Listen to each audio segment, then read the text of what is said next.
The massive space station hung like a metal moon above the swirling clouds of Nexus Prime.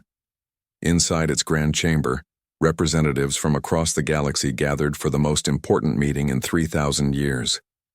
The air hummed with translation, devices working overtime as dozens of different species prepared to witness history. Ambassador Taemin straightened his simple black suit as he took his seat at the human delegation table. Beside him sat his colleagues, So Young and Hyun Woo, both looking relaxed despite the tension filling the chamber. Around them, alien representatives whispered in their native tongues, their eyes often drifting toward the human section with mixtures of curiosity and concern. The Velkari delegation entered last, as was their custom. War Chief Zethmos towered above the others, his forearms gleaming with ceremonial armor that had been passed down through generations of military leaders.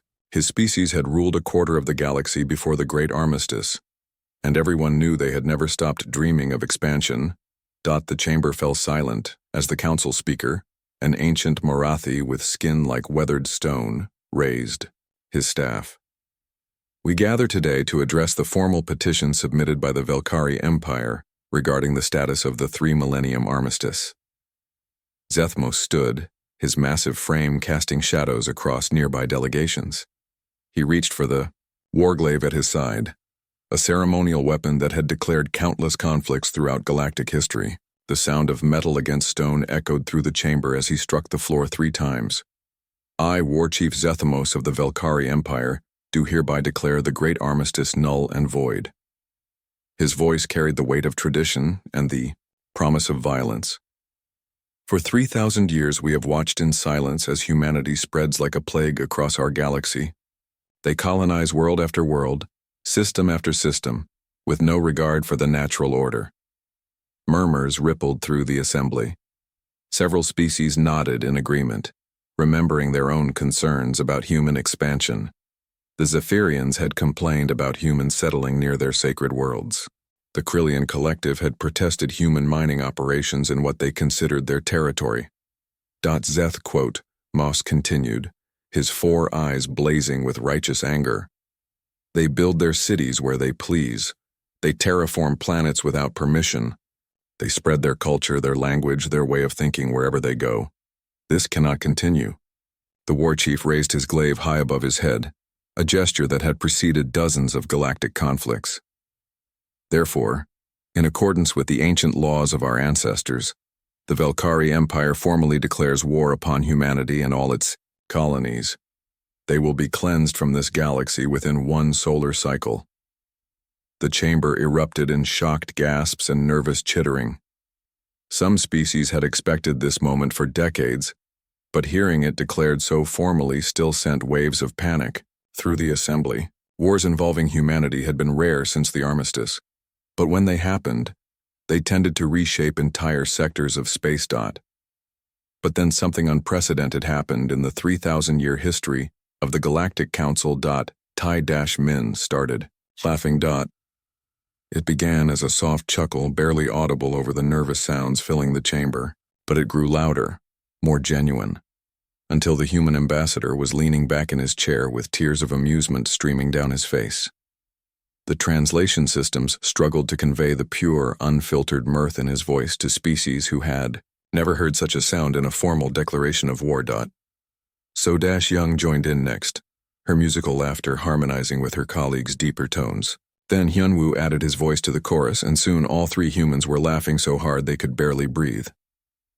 The chamber fell into stunned silence.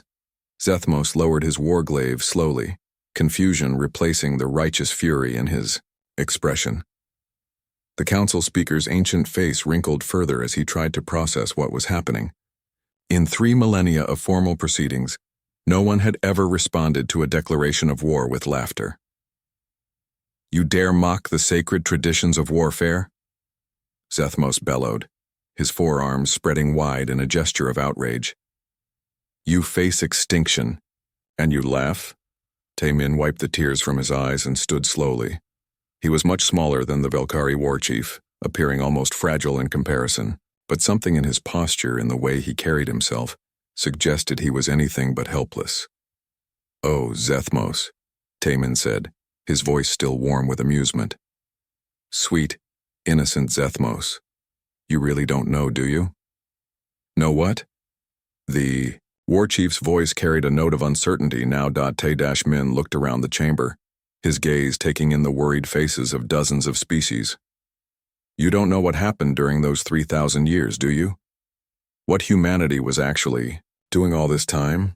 So Young stood as well, smoothing down her simple blue dress. Did you really think we were just farming and building cities? Hyunwoo joined his colleagues, adjusting his glasses with a smile that didn't quite reach his eyes. Did you imagine we spent 3 millennia playing games and writing poetry? The war chief's confusion was spreading to the other delegates. The Krillian representative leaned forward, his insectoid features clicking with nervous energy. The Zephyrian ambassador folded her wing arms tighter around her body, a defensive gesture her species made when threatened. Te-Min walked closer to the center of the chamber, his footsteps echoing in the silence. 3,000 years ago, humanity agreed to the Great Armistice. We signed the treaties, we accepted the boundaries, we promised to live in peace with our galactic neighbors. He paused, that same amused smile playing across his features.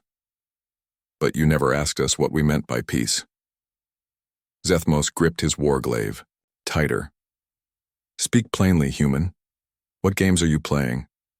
No games, war chief. No tricks. Just patience. Taemin's voice grew softer, more serious. You see, humanity has a saying, if you want peace, prepare for war. We've been preparing. For 3,000 years, the temperature in the chamber seemed to drop several degrees. So Young pulled out a small device that looked like a communication pad and pressed a series of buttons. Somewhere in the depths of space, signals began traveling at faster than light, speeds toward every human colony. Every Earth-controlled system, every place where human ships traveled the star lanes. The armistice is over, Taemin announced to the chamber. War has been declared upon humanity. He looked directly at Zethmos, and for the first time, the war chief saw something in the human's eyes that made him take an involuntary step backward. Thank you for the warning, Taemin said with perfect politeness. We'll be ready for you. The human delegation turned and walked toward the chamber exit, their footsteps perfectly synchronized. As they reached the door, Taemin looked back over his shoulder at the stunned assembly. Oh, and Zethmos? You might want to call your fleets home. All of them. Trust me on this one. The doors closed behind the humans with a soft hiss, leaving the chamber in absolute silence. In the distance, the first emergency signals began reaching Velkari command ships. But it would be hours before anyone understood what they meant. The war had begun.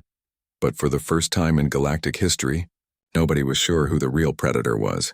Admiral Jin-Ho stood in the observation deck of Terra Station, watching Earth spin slowly below him.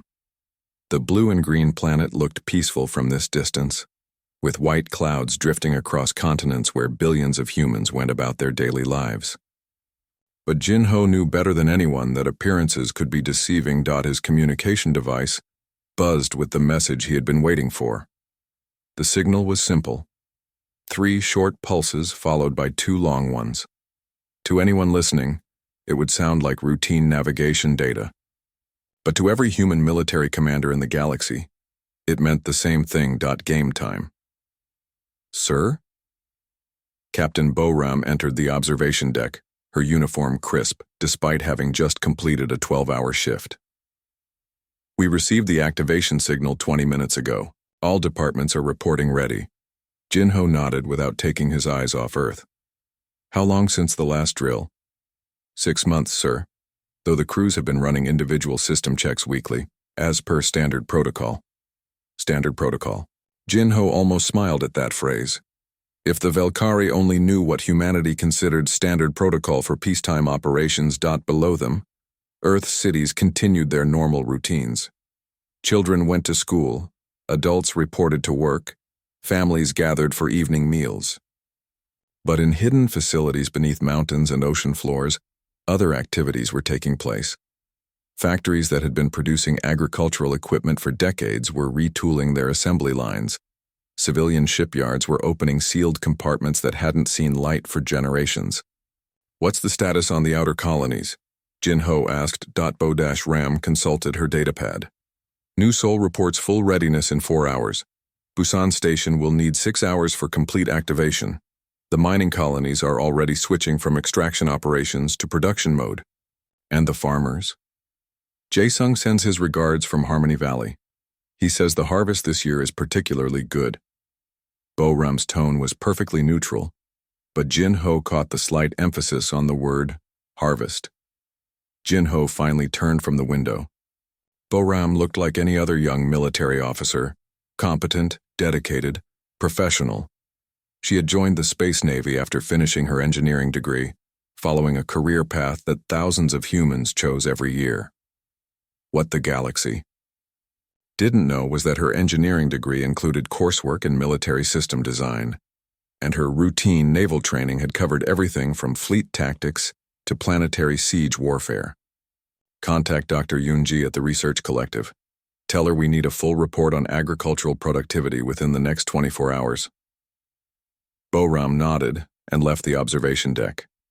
Jin-Ho knew she would relay his message using completely normal communication channels. Dr. Yoon-ji would receive what appeared to be a standard request for farming statistics. But the doctor would understand that agricultural productivity meant something very different than crop yields. 3 levels below the observation deck, General Dong-hyun was already meeting with his staff in what appeared to be a routine planning session. The conference room looked like any other military briefing area, with star charts on the walls and comfortable chairs around a polished table. The 20 officers present represented different branches of human military service, from the Space Navy to the Colonial Defense Force. Ladies and gentlemen, General Dong-hyun began, I'm sure you've all heard about the exciting developments at the Galactic Council today. Polite chuckles rippled around the table. These officers had been expecting this moment for their entire careers. Some of them had been born after the Armistice, but all of them had been raised with the understanding that peace was temporary. Commander Subin, please give us an update on fleet readiness. Subin stood and activated the holographic display in the center of the table. Instead of showing troop positions or weapon systems, the display showed what appeared to be commercial shipping routes throughout human space. Our cargo transport network is operating at full efficiency, sir. We have regular runs to all major colonies, with secondary routes covering the frontier settlements. Average delivery time for essential supplies is holding steady at 36 hours. To anyone listening, it sounded like a boring logistics report. But every person in that room understood the real meaning. Humanity's cargo ships were designed with modular construction. In 36 hours, every commercial vessel in human space could be converted into a military transport, supply ship, or light warship. Excellent. Major Wonsik, how are our food production facilities? Wonsik, a cheerful man who had spent years running mess halls on various space stations, pulled up his own set of data. Food stores are at maximum capacity across all sectors, sir. We've got enough preserved rations to maintain current population levels for 18 months without any fresh production. Again, it sounded routine. But those preserved rations were military field rations, designed for soldiers in combat conditions. And 18 months was exactly how long human war planners estimated a galactic conflict would last. The briefing continued for another hour, covering everything from recreational activities to educational programs. Each topic sounded perfectly innocent, but the subtext was clear. Humanity had spent 3,000 years preparing for this exact moment. When the meeting ended, General Dong-hyun remained behind with 3 of his senior staff. Captain Ye-jin, Major Kyung-soo, and Colonel Na-young had been with him for decades, and all of them had been part of the long-term planning process since the beginning of their careers. How are our friends in the galaxy taking the news? General Dong-hyun asked. Colonel Na-young, a slight woman with prematurely gray hair, smiled grimly. Initial reports suggest complete surprise. The Velkari fleets are mobilizing, but they're following standard assault patterns from 3,000 years ago. The other species are mostly staying neutral, but several are quietly moving their own fleets to defensive positions. They think this will be like the old wars, Major Kyung-soo added. Fleet against fleet, planet against planet, with campaigns lasting decades. Captain Ye-jin leaned forward. Sir, do we really want to do this? The Velkari aren't evil, just traditional. Once they understand the situation, they might be willing to negotiate. General Dong Hyun considered the question seriously. It was the same question human leadership had been asking for centuries. How do you maintain peace with species that only understood strength? How do you prevent war without becoming warlike yourself? Captain, 3,000 years ago, humanity was young and aggressive. We fought wars because we enjoyed fighting. We conquered because we could. The galaxy was right to fear us. He stood and walked to the window, looking out at the same Earth that Admiral Jin Ho had been watching. But we learned something during the Armistice. We learned patience. We learned that the best way to win a war is to be so prepared that no one wants to fight you in the first place. He turned back to his officers. The Velkari declared war because they thought we were weak. They saw our colonies, our trade ships, our peaceful expansion, and they assumed we had become soft. It's time to show them, and the rest of the galaxy, what human softness actually looks like. Colonel Na Young stood and saluted. Orders, sir. Standard deployment. Full activation of all systems. And make sure our communications are completely transparent. I want every species in the galaxy to see exactly what humanity has been doing for the past 3 millennia. As his officers left to carry out their orders, General Dong Hyun remained by the window. Far below, Earth's lights were beginning to twinkle as the planet rotated into night. In a few hours, those lights would be joined by the glow of factories, working at full capacity, shipyards launching vessels that had been under construction for decades, and training facilities preparing soldiers who had been learning warfare since childhood. The galaxy thought it was about to witness a war. But General Dong Hyun knew better. What they were about to witness was the galaxy's most patient species finally showing its true nature. And after 3,000 years of waiting, humanity was more than ready. Captain Minho was enjoying his morning coffee when the proximity alarm started screaming. He set down his cup carefully, wiped his hands on his coveralls, and walked to the bridge of his merchant vessel, Golden Harvest, with the unhurried pace of a man who had been expecting this moment for 20 years. What do we have, Subin? He asked his engineer, a compact woman who was currently pulling up sensor displays on the main screen. Velkari Battle Group, sir. 12 heavy cruisers, 48 fighters, and what looks like a command dreadnought. They're broadcasting surrender demands on all frequencies. Minho nodded thoughtfully. Through the main view screen, he could see the approaching Velkari fleet. Their ships were impressive, sleek, predatory designs that had terrorized the galaxy before the Armistice. The lead dreadnought was particularly beautiful, its hull decorated with traditional war paint that told the story of dozens of victories. Any other human ships in the area? The peaceful trader is about 4 hours away and Farmer Jae-sung's transport is in the next system over. Other than that, we're on our own. Perfect. Minho settled into his captain's chair and activated the ship's communication system. This is Captain Minho of the merchant vessel Golden Harvest. Can I help you gentlemen with something? The reply came immediately, broadcast on all frequencies so that anyone in the system could hear it. The Velkari commander's voice was filled with the confidence of someone who had never lost a battle. Human vessel, you will surrender immediately and prepare to be boarded. Resistance will result in the destruction of your ship and the death of all aboard. You have 30 seconds to comply. Minho looked at Subin, who was doing something complicated with the ship's control systems. She gave him a thumbs up, and he smiled. That's very kind of you to offer, Minho replied into the communicator. But I'm afraid we'll have to decline. You see, we're on a schedule. There was a pause, as if the Velkari commander couldn't quite believe what he was hearing. Human, you are one merchant ship facing a full battle group. Your vessel has no weapons, no shields, no defensive capabilities whatsoever. Surrender now, and you will be treated according to the laws of war. Oh, but you're mistaken about something, Minho said pleasantly. Who told you we don't have weapons? The Golden Harvest began to change.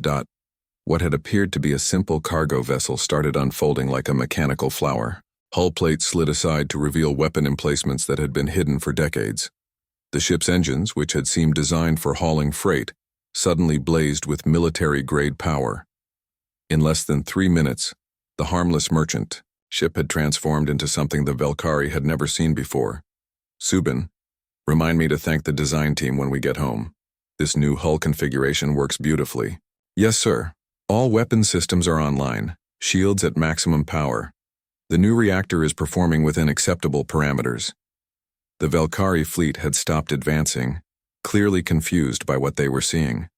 Minho could imagine the frantic conversations taking place aboard their command ship as sensors tried to make sense of what they were detecting. This is impossible, came the commander's voice, no longer quite so confident. Merchant vessels do not carry military-grade weaponry. The Armistice specifically forbids. The Armistice, Minho interrupted gently, was declared null and void this morning. Didn't you get the memo? After all, your people are the ones who ended it. He leaned forward in his chair, speaking directly into the communicator with the same tone he might use to discuss the weather. You know, Commander, I've been hauling cargo through this sector for 15 years. Grain, mostly, and manufactured goods from the outer colonies. Peaceful trade, exactly as the Armistice intended, but I always wondered what would happen if someone decided that peace was too boring. The Velkari fleet was spreading out now, taking what they probably thought was an aggressive formation. Minho had seen the same pattern in historical records. It was a classic pre-Armistice attack strategy, designed to overwhelm a single target with coordinated fire from multiple directions. Subin, are you picking up any communication from Farmer Jae-sung? Yes, sir. He's about 30 minutes out, but he's broadcasting on the emergency frequency. Says he heard we might need some help with a pest control problem. Minho chuckled. Tell him we appreciate the offer, but I think we can handle a few bugs on our own. The first Velkari missiles launched without warning, streaking toward the Golden Harvest in a pattern that should have overwhelmed any defensive system. Minho watched them approach with professional interest, noting their speed, their targeting algorithms, their explosive yield. Textbook attack pattern, he commented to Subin. Very traditional. Haven't seen one like that since the Academy. War games. The Golden Harvest's defensive systems activated automatically. Point defense lasers, which had been disguised as routine navigation equipment, swatted the incoming missiles out of space like annoying insects. Energy shields, powered by the cargo hauling reactor, absorbed the few explosions that got through. Return. Fire? Subin asked. One shot, something polite. A single energy beam lanced out from the Golden Harvest's main weapon array. It struck the Velkari command dreadnought precisely amidships. Not enough to cause serious damage, but sufficient to penetrate their shields and shut down their primary weapons. The Velkari fleet stopped firing. Commander, Minho said into the communicator, I think there's been a misunderstanding. You seem to be under the impression that human merchant ships are defenseless. You also seem to think that humanity spent the last 3,000 years sitting around doing nothing. He stood up and walked to the main view screen, where the Velkari fleet hung motionless in space. Let me tell you what we actually did during the Armistice. We studied. We learned. We watched every species in the galaxy, including yours, and we figured out how you fight, how you think, how you make war. Then we prepared for the day when someone would decide that peace was optional. A new contact appeared on the sensor display. Then another. Then a dozen more. Sir, Subin reported, I'm reading multiple ships dropping out of hyperspace. Configuration matches our merchant fleet patterns, but sensors are detecting the same modifications we're carrying. Through the view screen, Minho could see them arriving. Ships that looked exactly like the Golden Harvest simple, practical cargo vessels that were completely unremarkable in every way. Except now they were unfolding, revealing the military hardware that had been hidden in their hulls for decades. Captain, Ye-Jin sends her regards, Subin reported. She's commanding the Peaceful Trader and she wants to know if we need help with the cleanup. Tell her thanks, but I think our Velkari friends are beginning to understand the situation.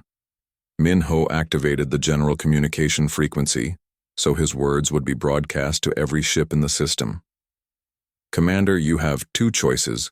You can continue this attack and discover exactly what human merchant ships are capable of when they stop pretending to be harmless. Or you can withdraw your forces and report back to your superiors that humanity has been spending the last 3 millennia preparing for exactly this moment. The Velkari fleet remained motionless for several long minutes. Minho could imagine the desperate communications flying between their ships as commanders tried to process what they were seeing. Their intelligence had told them that human space was defended by a small, poorly equipped military force. Instead, they had run into what appeared to be an entire battle fleet disguised as civilian vessels. "This is impossible," the Velkari commander finally responded. "The Galactic Accords forbid the militarization of civilian shipping. You are in violation of dozens of interstellar treaties." "Commander," Minho replied patiently, "those treaties were written to prevent the kind of aggressive expansion that led to the wars before the Armistice. They were never intended to prevent people from defending themselves." He paused, letting that sink in.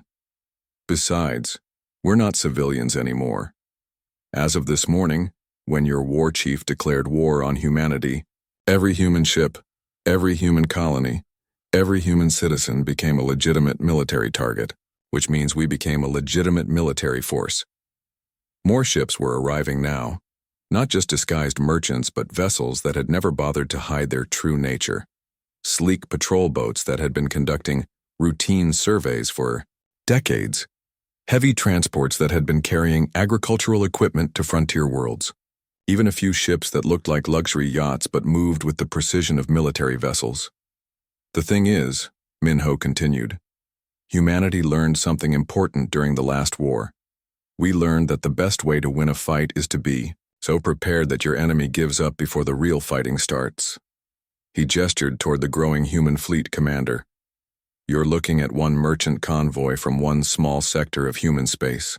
We have thousands of convoys covering millions of trade routes, touching every inhabited system in the galaxy, and every single one of them is exactly as harmless as we are." The Velkari fleet began to withdraw slowly at first, then with increasing speed as more human ships continued to arrive. Within an hour, they had jumped to hyperspace, leaving the system to Minho and his fellow merchant. "Sir," Subin reported, "we're receiving a priority message from Admiral Jinho. He wants to know if we need any." Fleet Admiral Sung Ho stood in the command center of Titan Base, watching the largest military operation in galactic history unfold before his eyes. The massive holographic display showed every inhabited system within 100 light-years, and each one was alive with activity that would have been impossible to imagine just days before. "Status report," he requested, his voice carrying the calm authority of someone who had been planning this moment for 30 years. Commander Kyung-soo stepped forward, consulting his datapad with the efficiency of a man who had rehearsed this briefing countless times. "All sectors report full activation, sir. The home fleet consists of 800 capital ships, with support vessels bringing the total to over 3,000. Colony defense forces are at maximum readiness, and merchant fleet conversion is 97% complete." Seung-ho nodded, but his attention was focused on the intelligence report streaming across his personal display. The galaxy was in chaos. The Velkari Empire, confident that their declaration of war would catch humanity unprepared, had launched simultaneous attacks on 12 different human systems. Instead of finding defenseless colonies, they had run into military forces that seemed to appear from nowhere. "What's the word from Dr. Hai Wan at the research division?" "She reports that all experimental technologies are ready for field deployment." "Sir, the new weapon systems have exceeded performance expectations, and the defensive improvements are working exactly as predicted." Seung-ho allowed himself a small smile. Dr. Hai Wan had spent 15 years reverse engineering alien technology that humanity had encountered during peaceful trade missions. Every species in the galaxy had shared their innovations with human researchers, thinking they were contributing to scientific advancement. They had no idea they were helping humanity prepare for war. "And our intelligence networks?" Colonel Na Young appeared at his elbow, moving with the silent efficiency that had made her the galaxy's most successful spy. "Sir, we have operatives in every major alien government, including the Velkari High Command. Our information is current as of 20 minutes ago." She activated her own display, showing fleet positions throughout Velkari space. "They're mobilizing everything they have, but their deployment patterns are exactly what we predicted. They're still thinking in terms of the old wars, slow, methodical campaigns designed to wear down enemy resistance over time. They don't understand that this isn't the old humanity they remember, Seung-ho observed. No, sir. Intelligence suggests they expected to be fighting the same species they defeated 3,000 years ago. Aggressive, undisciplined, relying on superior numbers rather than superior strategy. Seung-ho walked to the main display, where a three-dimensional map of the galaxy rotated slowly.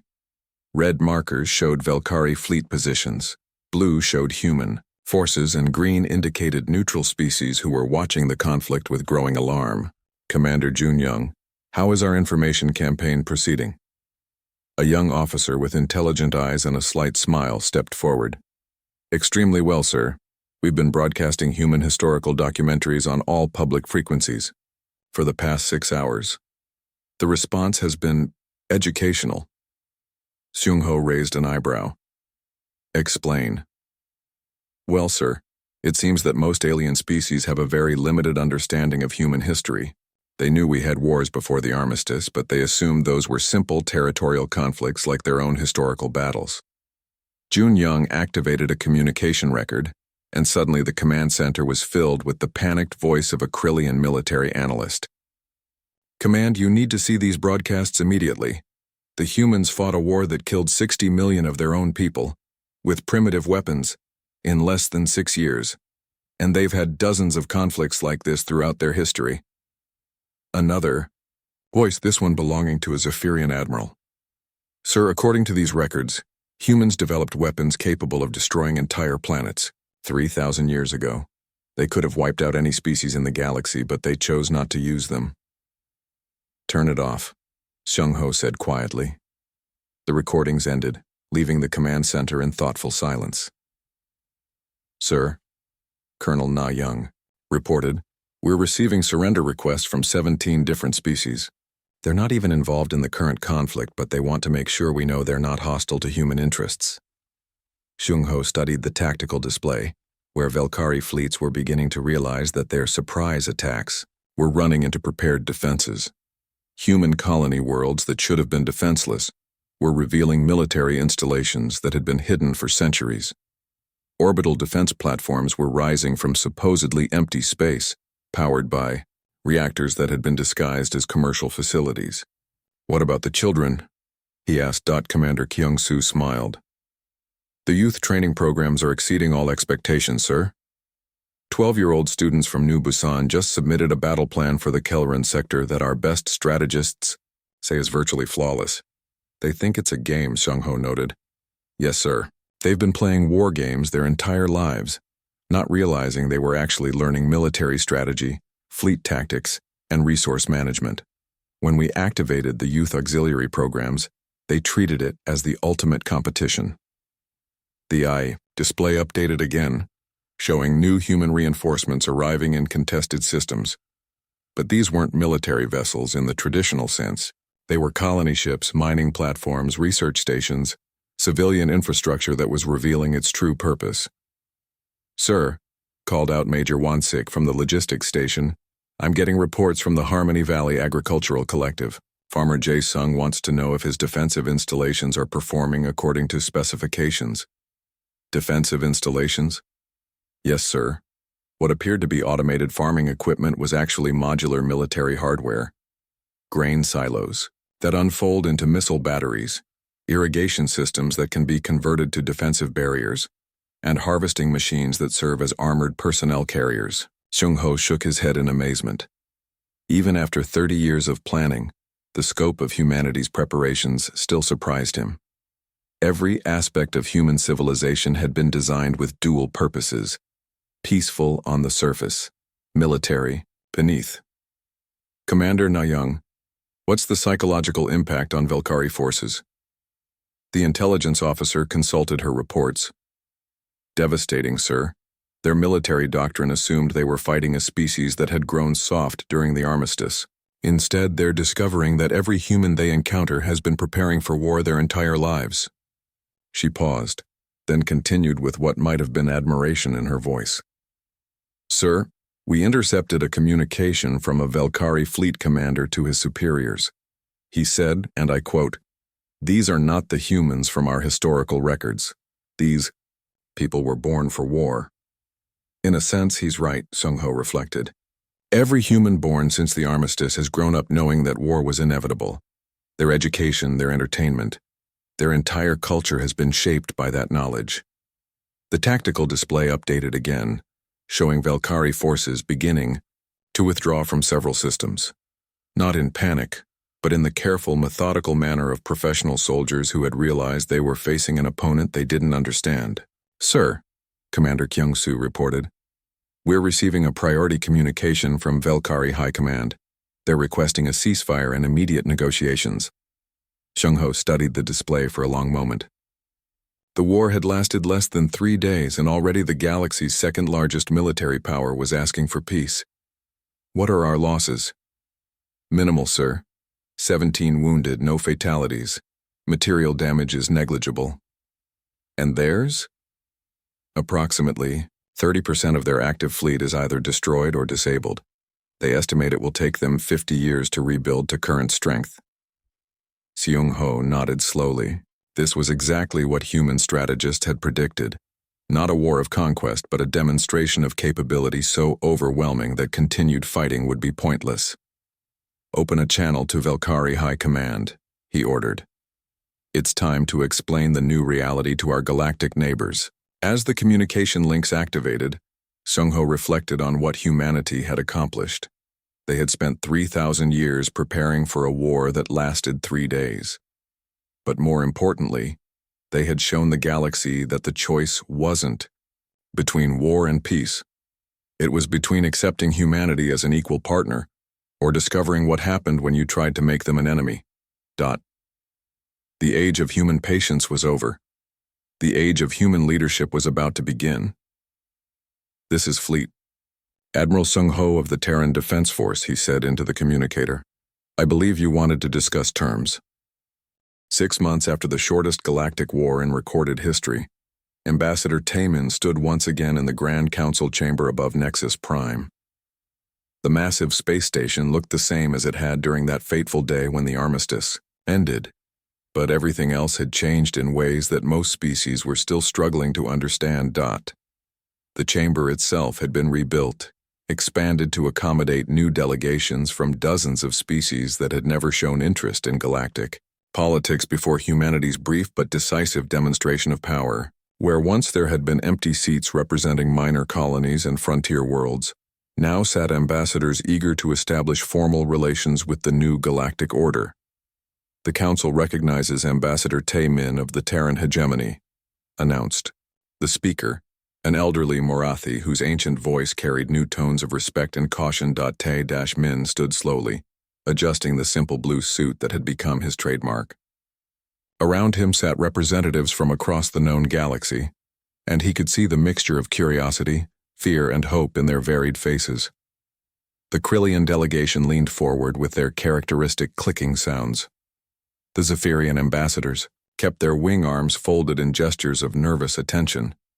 Even the neutral species that had avoided the war entirely watched him with careful interest. But it was the Velkari delegation that drew most of his attention. War-Chief Zethmos still wore his ceremonial armor, but the traditional war paint had been replaced with symbols of alliance and cooperation.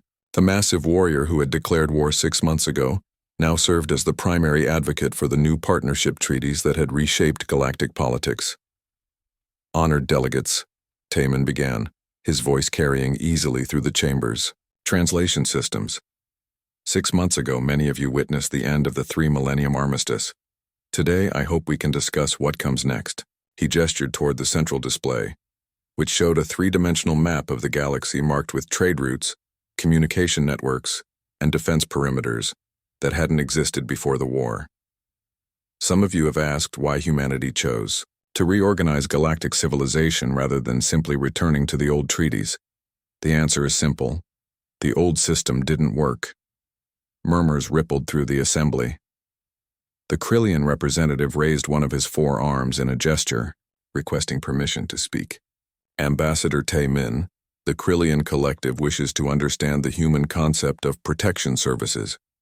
Our worlds have seen dramatic improvements in security and trade efficiency since accepting Terran oversight, but we are curious about the long-term implications. Taimin smiled. An excellent question.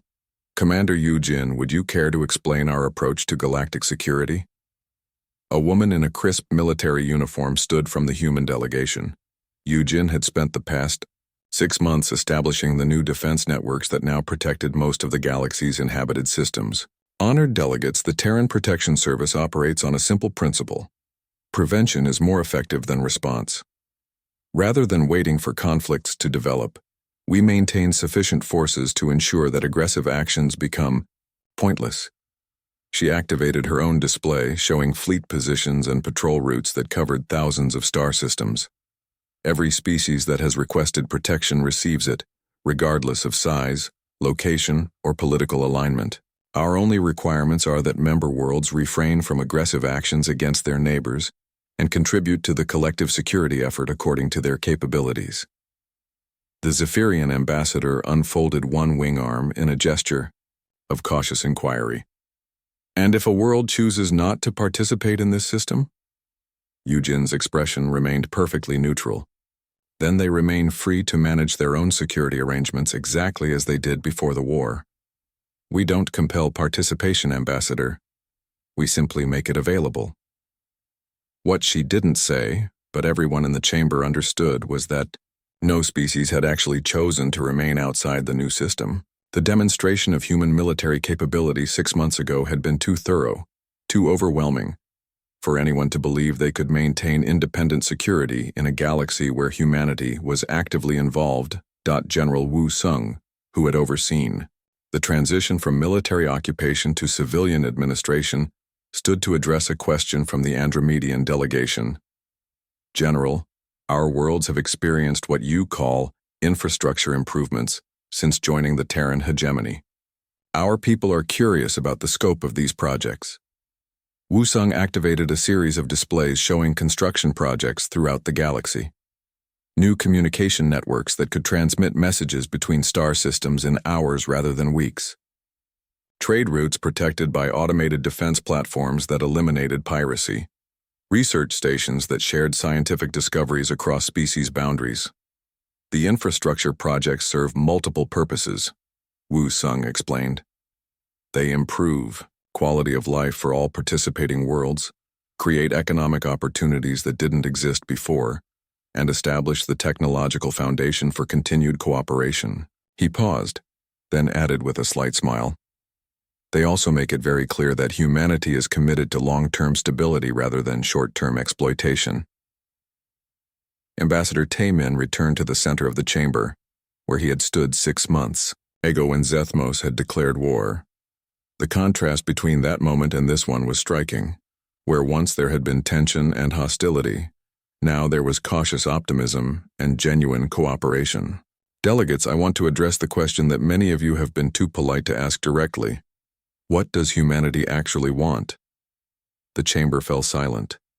This was the question that had been driving galactic politics since the end of the war, and everyone present had their own theories about human motivations. For 3,000 years, we watched this galaxy tear itself apart with the same conflicts, over and over again.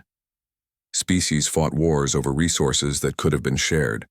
Governments collapsed because they couldn't protect their people from preventable threats. Entire civilizations stagnated because they spent their energy on defense rather than development. Taimin walked to the great window that looked out over the swirling clouds of Nexus Prime. We realized that the galaxy needed what humans call a gardener, someone willing to tend the garden, protect it from pests, help it grow into something better than it was before. He turned back to face the assembly. That's what we want, delegates. We want to be your gardeners. War Chief Zethmos stood slowly, his massive frame casting familiar shadows across the chamber. But when he spoke, his voice carried none of the hostility that had marked their last encounter. Ambassador Taimin, the Velkari Empire has experienced the benefits of human gardening firsthand. Our worlds are more prosperous, our people more secure, our future more promising than at any time in our recorded history. He paused, then asked the question that had been haunting him for months. But we must ask, why did you allow the Armistice to exist for 3,000 years when you could have established this system at any time? Taman smiled, the same expression of patient amusement that had started everything 6 months ago. Because we needed time, Zethmos, time to grow up, time to learn patience, time to understand the difference between conquering a galaxy and protecting one. He returned to his place at the human delegation table, where So-young and Hyunwoo sat with the calm satisfaction of people whose life's work had finally come to fruition. 3,000 years ago, humanity was young and aggressive. We fought wars because we enjoyed fighting. We conquered because we could.